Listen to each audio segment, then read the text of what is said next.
In today's video, I'm going to teach you how to add a maximum order quantity limit rule in Shopify.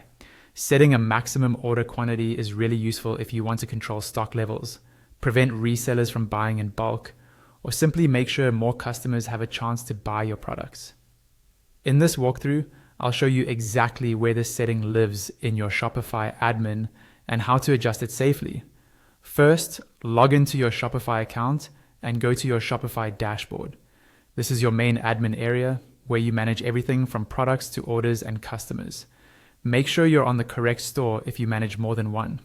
You'll know you're in the right place when you see the main navigation menu on the left-hand side. From here, look towards the bottom left corner of the screen and click on Settings. This section is where all your store-wide configuration options live, so any important rules or policies you want to apply will usually be found here. Clicking Settings will open a new page with several categories like General, Payments, Shipping, and more. On the Settings page, find and click on Checkout. The checkout settings control what happens as customers add items to their cart and proceed to payment and shipping. This is where Shopify lets you fine-tune how the cart and checkout behave, including limits on quantities. Once you're in the Checkout Settings section, scroll until you see an option called Add to Cart Limit.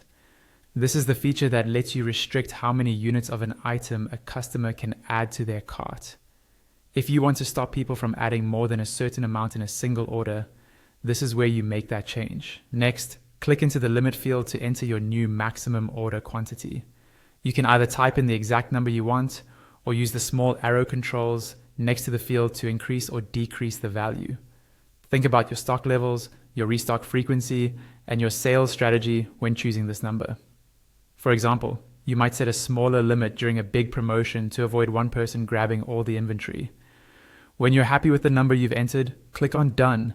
This step is important because it saves your changes and activates the new limit on your store. Once you click Done, your maximum order quantity rule is in place, and customers will be prevented from adding more